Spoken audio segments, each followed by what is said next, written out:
जब भूकंप आता है, जैसे कि कल रात को आया 3 तारीख को रात के 11:35 पे, कितनी तबाही आती है और आखिर में कि कौन से वो जो रिक्टर स्केल पर जो 0 से लेकर 9 तक जो बनाए गए हैं पैरामीटर, क्या असर होता है उसका, वो जान लीजिए। रिक्टर स्केल पर अगर उसकी तीव्रता 2 से 3.9 हो तो हल्के झटके आएंगे। अगर 2 से पहले यानी कि 0 से 1.9 तक का होता है तो वो झटके महसूस नहीं किए जाते हैं, वो सिर्फ रिक्टर स्केल पे पता चलता है कि भूकंप आया था। उसके बाद आगे बढ़िए कि अगर 4 से 4.9 की तीव्रता होती है रिक्टर स्केल पर उस भूकंप की, तो खिड़कियां टूट सकती हैं।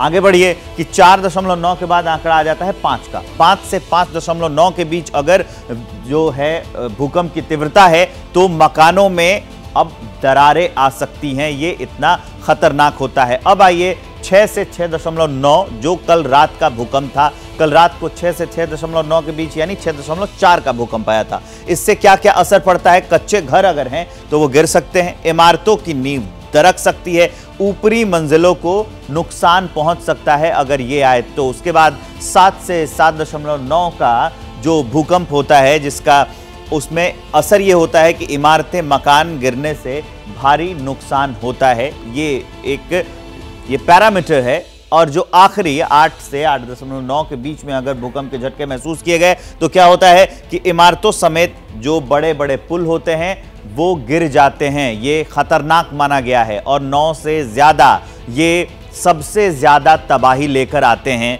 ये देखा गया है।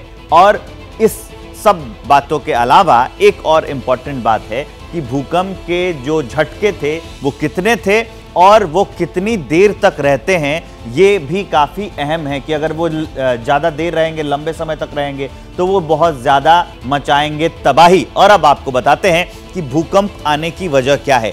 धरती के ऊपरी सतह पर जो ये वाला हिस्सा होता है नीचे का, ये धरती का जो नीचे का सतह होता है वहाँ पर जो है होते हैं टेक्टोनिक प्लेट्स। आप देख सकते हैं ग्राफिक्स में ये दिखाने की कोशिश है।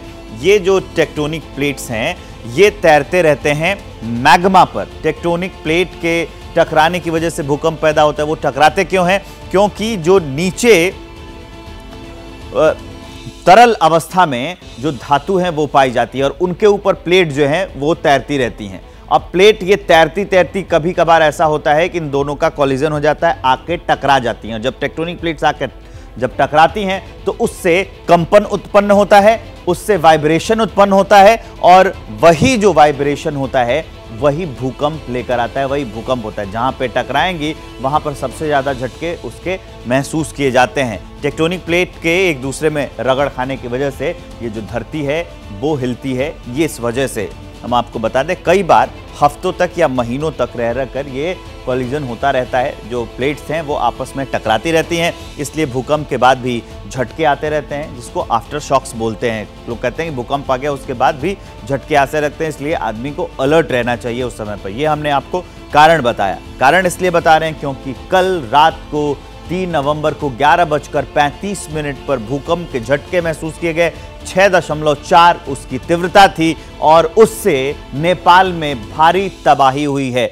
64 लोगों की जान चली गई है, कई लोग अभी भी अस्पताल में भर्ती हैं।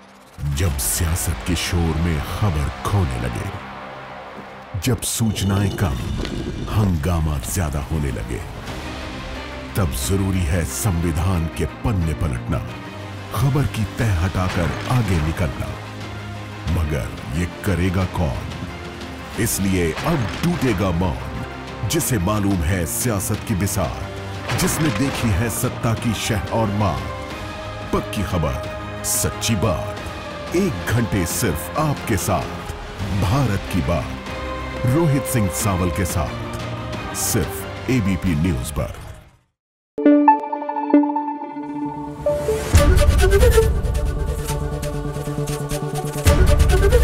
एबीपी न्यूज आपको रखे आगे।